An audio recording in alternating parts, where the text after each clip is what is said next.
look, there is nothing on planet Earth that could remotely come close to what we are witnessing, to what our radar is capturing, to what our U.S. military officials are seeing in the skies. Nothing. Hey, folks, the truth is out there. And for those of you who follow me on Twitter and social media, you may have seen that I was at Ancient Aliens Live, hosted by, of course, the History Channel. I know some of my producers have a hard time dealing with History Channel and Ancient Aliens, but they're ancient. So maybe they're part of our history. And I was there visiting my great friend, our good friend, Nick Pope, who was on stage with an incredible group of people who do these very unique and interesting investigations all over the world, looking at the history of our world and trying to correlate that with the possibility that it may be connected to something far beyond what we can even imagine. The explanations of living, I guess, in a massive universe. And what does that mean? Is there life somewhere else in the world? Did that life, or does that life somehow connect with us here on planet Earth? You know, and these are actually really big questions. These aren't questions that are just in science fiction anymore. These questions are actually studied by scientists all over the world, from people at NASA to Harvard, Stanford University, MIT. There is a constant quest, for example, and I'll talk a little bit about this if you, as we go on in the show. But if you know about like some of the greatest scientists that are more, I guess, well-known on television, Michio Kaku is one of those scientists. And Nick Pope had an opportunity to actually meet with him, and so did the cast from Ancient Aliens Live. They did a show with him, and you would be stunned at what his suggestion was. I'm going to tell you about that in a little bit. So where are we? Who are we? What was the event like? It was amazing, actually. I had such a great time, and it was a completely sold out theater. It was the Parker Theater here in Fort Lauderdale, Florida. It seats about 1,200. It was completely sold out, and it was an incredible night. It was so much fun, and I can't wait to share all of that with you in a moment. But first, a quick thank you to My Pillow. Nothing beats the feel of luxurious towels, guys.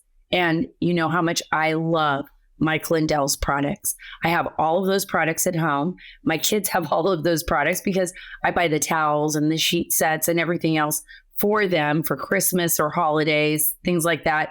Ship them off to college. I ship them off with My Pillow. Sheets and pillows and everything else, down to My Pillow slippers. And right now you can get a My Towels 6-piece towel set.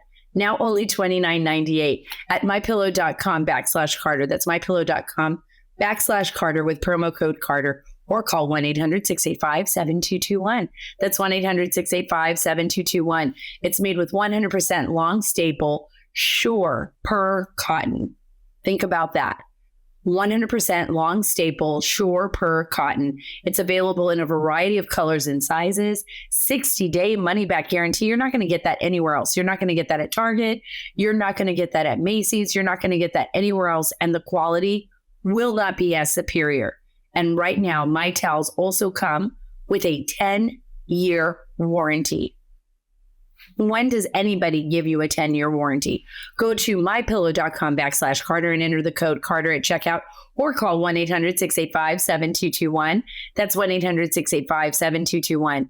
Wrap yourself in the best with a My Towels 6-piece towel set for only $29.98. Go to mypillow.com/Carter, CARTER, or call 1-800-685-7221. I want to start off with, you all know, it's open, full disclosure, so to speak. I have been fascinated by the subject of the universe. Not aliens necessarily, but our place in the universe. What does that mean? Since I was a little kid, I would remember living in Saudi Arabia. I would lay out under the stars in the desert, and I would go out in my front yard. It'd be nice, warm, hot actually very hot nights, and just sit out there with my brother and look up at the stars. And sometimes I would imagine like where we were, like our planet, what would it look like to if we were somebody else living on a planet far away or traveling through space, or, you know, what is our role in the universe? And back then it was the most incredible experience ever. It's like the world is so filled with light now in cities, and we grow up in places where we're inundated by sounds and cars and, you know, people, and you don't really get a chance to experience the world the way our ancestors got to experience it, if that makes any sense. But in a place like the desert, where there is no city, where the sounds are all that of nature, and where the stars are allowed to basically shine, you just realize how small we are. These stars cover the sky like it really is like sparkling diamonds all around you. Like there's no way to describe it. And especially on a night that's clear. And when you think about these things and you think about our place in the universe, you could actually feel quite small. But for me, it's a little bit different. I actually feel quite blessed. I feel like, you know, look at us. We are, you know, a species on a planet, on billions of stars, billions of planets. I kind of sound like Carl Sagan right now. Love the book Contact, by the way, one of my top 5 books that I've ever read on the planet. But so billions of stars, billions of planets. And yet here we are on planet Earth. And look how far we've come, that we have, you know, gone to the moon, that Elon Musk is planning to put a civilization on Mars, that we are in a quest to keep our species viable and alive. And I have a deep faith. Like I said, I have a deep faith in God. I absolutely do believe that there is life beyond this, beyond my mortal human body. I'm a Christian, and I believe in behaving that way. But I also do have this amazing need to continue to question my place in the universe. And I think that's a human need, right? So I think the interest that people have in Ancient Aliens, and the reason why we saw the theater sold out and they're selling out across the country. And in fact, I told Nick, you know, it's incredible how many more shows they're adding on to this History Channel's Ancient Aliens tour, and that he's going to be busy all next year. Poor Nick. He's going to be traveling all across the country. He's going to love it, though, because he's just so remarkably good at this. And I wasn't sure what to expect. I was thinking to myself, like, you know, and I'm going to try to pronounce all these names correctly, because I can definitely pronounce Nick Pope's name, and he was the MC as well as interviewing people. And I'll give you a little bit of background on Nick first. Nick worked for the United Kingdom's Ministry of Defense, investigating UFOs and other mysteries officially for the British government. He's the leading media expert in this, and he has been nicknamed the kind of Fox Mulder of the group, you know, from X-Files. He's worked, and this is coming from his bio. If you guys go to ancientaliensLiveTour.com, you'll be able to see it there, and you can get your own tickets. He's worked on real, actual investigations, very similar to the X-Files, but when it comes to, you know, pilot sightings, that could be British Airways, which there have been reports, and other airlines that have reported seeing mysterious objects in the sky that do not move like anything we have on planet Earth, meaning they're going 700 to 900 Gs. They're moving in an intelligent manner. They are sometimes taunting our pilots. Sometimes they move from the water to the air. And they move at such a speed that there is nothing on Earth that can actually compare to that. Nothing technologically that we have developed on Earth that could compare to that. Nick does those investigations, or he did those investigations. He's also a regular contributor on television and of course, Ancient Aliens. I was really excited to meet Dr. Travis Taylor. He is not commonly on this tour, but he was there. He's a licensed professional engineer who holds actually 4 PhDs. It's in optical science and engineering, aerospace systems and engineering, as well as a master's in physics and mechanical and aerospace engineering, astronomy, and he has a bachelor's degree in electrical engineering. He's worked with the Department of Defense, spent a lot of time at the Pentagon, NASA, the U.S. intelligence community in areas of advanced propulsion concepts, quantum teleportation, advanced sensors, space telescopes, space-based beamed energy systems, future combat technology systems, and the next generation of space launch concepts. Wow. Can you imagine how, and you know what? He is an awesome guy. He's so funny and he's just so down to earth. Here's this genius who's published over 25 papers and he's written 4 textbooks and he is friends with the top scientists in the world. And he is from Alabama. In fact, he lived very close to where my family on my dad's side was from in Alabama. He's from Huntsville, and he's just a really down-to-earth guy. He wrote a book, I love this, Rocket City Rednecks, and 3 scientists walk into a bar. I think those are it just tells you a little bit about his personality. And we have a lot of the same political beliefs. This is great. I got to meet one of the most famous of the group as well, Giorgio Tsoukalos. And George is the most famous of all the people on the Ancient Aliens live tour. He just incredible. He's the leading expert and he's the co-executive producer of the show Ancient Aliens. He is the publisher of Legendary Times magazine and is considered the world's leading expert in ancient astronaut theory. Ancient astronaut theory. That's the best way to say it. Giorgio has been called a hybrid of Carl Sagan and Indiana Jones. And I believe it. He was just so full of energy, so much fun to listen to.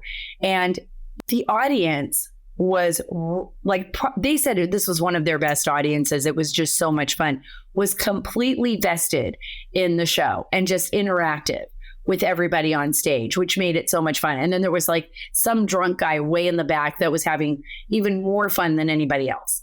He was like, "Yo, Giorgio, love your hair." Because Giorgio's known for his hair. So that was kind of fun.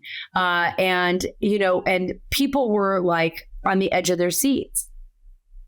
Now, why would you'd say, well, why, Sarah, would you go to something like this? Well, one, Nick Pope is my friend and I love him. And I think that his work is exemplary. And 2, like I said, I've always been fascinated about our place in the universe. And I think there are questions that we have not answered. Basically, questions about what we are seeing, right? Questions about what we're seeing in space. I've had Lou Elizondo on the show, who headed the Pentagon's ATIP program. I love Lou. I think he's fabulous. There's a lot of stories right now that are breaking. For the first time in the history of the United States, people in the government are openly talking about the issues of what we are seeing. No longer are people being made fun of. There are people who are eyewitnesses to these spectacular events that we're seeing in our skies that we cannot explain, that science cannot explain. And that was kind of fun. We got to go to the green room afterwards and just hang out with everybody from the show and just talk, have a beer and just relax and talk. And when you're 20 seasons into Ancient Aliens, they no longer give you the boxed ham and cheese. It's like deli ham and cheese, right? Deli ham and cheese spreads and some really great brownies and fudge and beer. You can't go wrong with that. But we're just talking about, maybe the questions that didn't all get answered on stage. And one of the questions that I had is is there anything that would lead them to believe that this was man-made technology? And when you're talking to scientists like, Dr. Taylor, and I have never met Michio Kaku, but he has, and others have, and they're saying, look, there is nothing on planet Earth that could remotely come close to what we are witnessing, to what our radar is capturing, to what our U.S. military officials are seeing in the skies. Nothing. And it's moving with intelligence. It's not just an apparition in the sky. It's not just a weather phenomena. It's actually mimicking some of our aircraft. It actually follows some of our aircraft and military fleets, naval fleets. It makes itself known in our nuclear bases, which is a little bit frightening to me, which raises national security concerns, which is what we've talked to Lou Elizondo about. And it exposes that the possibility, the very real possibility, that we are not alone and that we do not have all the answers. That even despite everything, despite what we want to be true, that we may have to come to terms with the fact that not all of it is the way we think it is, right? And I don't want to come up with any kind of preconceptions as to what this is. But we have to take it seriously. That is why money is being budgeted and allocated towards these investigations. NASA has been very clear that their ongoing investigations into these phenomena that they are seeing in the skies. And I think it goes to the point where now that our government has come forward with this, and we've talked about this with Lou Elizondo, all those people in the world who have been eyewitness to these phenomena, who have reported them, and we've known this from cops on the streets in small towns in America, even my great state of Texas, to the questions we're having now about animal mutilations that have been going on basically for hundreds of years, but are still continuing to happen today. There's no answers for that. And it's, and we can laugh at it or make fun of it or push it aside all we want, because it is a pretty scary idea to believe that, wow, maybe we're not alone in the universe, and maybe we don't have all the technology that we need to combat whatever it is we're witnessing out there. It's a pretty scary feeling. But for me, it gives me more faith. It is a feeling of like, we're at the cusp, at the precipice. And this is what we talked about. This was like a dream come true for me. I got to tell you, I felt like I could finally take off my mask, so to speak, and just talk, to Giorgio, to Dr. Taylor, to Nick, and to all of these great people who I personally have had all these questions, the same exact questions. I'm not as learned as them in this field or in this area. So it was like, I could just sit with like some of my favorite people on the planet and kind of pick their brain and not feel like an outcast and be like, okay, it's okay to ask all these questions. Going back to the child in me, that was so excited to look up at the stars, or my very first telescope, and, to look at the moon and wonder where my place is in the universe. Some of my favorite classes were science. I mean, I'm surprised I did not become a scientist, although I did want to become a science fiction writer, and that may still happen one day. But I love this idea. It doesn't stray me away from what I believe. It makes me believe it in even stronger. Before I let you go, let me give you just a little bit of what I mean by that. There's a philosopher that worked at the Claremont Institute, and it was about being human, right? And one of his philosophies was, if you went to the moon and you found a camera sitting on the moon, you were the first person to land on the moon. And on the moon was this intricate camera just sitting there. just sitting there. No man that you ever knew of had ever been to the moon before, no woman either. And it's sitting there up on the moon. And you're looking at this camera. And every element in that camera, every single element exists in the universe. Exists. What are the odds? What are the odds that that camera just showed up because of a great, I guess, event, cataclysmic event, right? This idea that all of those elements came together to put this camera together on the moon out of a cataclysmic event. It was just random, just by chance. What are the odds that that would be a reality? And it would almost be scientifically impossible. I mean, to the point of scientifically impossible. For that camera to come together so perfectly in that moment. Well, the human body is far more complex. We are far more complex than that camera. And even if science proves that we organically evolved, it's still a complex, we're still a complex apparatus, a complex human body. And I know I'm getting deep into this, but this is what scientists are thinking about. Like, what does this mean now?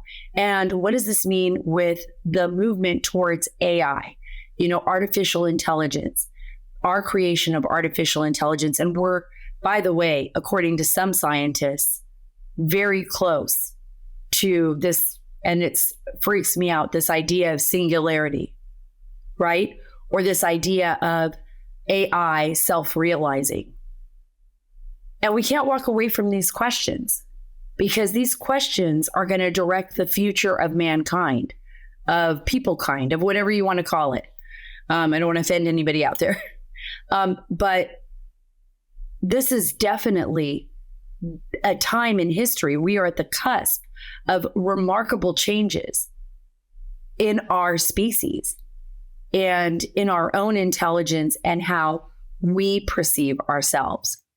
And I think this is the reason why.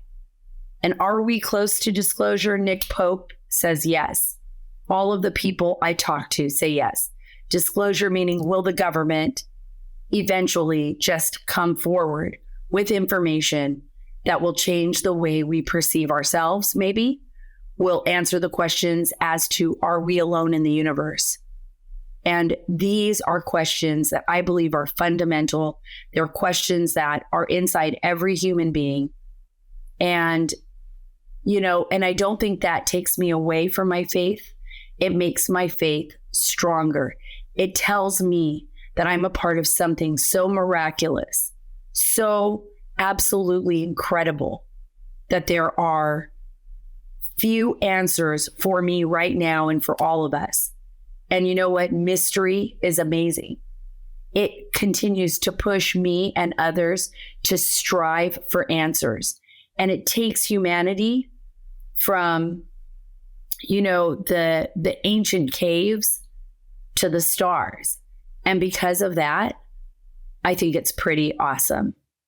And I hope to go to another Ancient Aliens live event. And I hope to see my friend Nick Pope again very soon. And I have some surprises for you all in the near future for the podcast that you will not want to miss. I promise you that. I promise you that. Make sure you're subscribed to the Sara Carter Show here on your favorite podcast app. It really helps. Follow me on Truth at Sara Carter Official, on X at Sara Carter DC, and on Instagram at SCarterDC. God bless you. God bless our nation. Pray for peace in Israel. We just needed to, sometimes look at different stories right now, but my heart is with Israel and my heart is with the United States right now in these very tumultuous times. I'm worried for all of us. And God bless the great state of Texas and Ancient Aliens as well.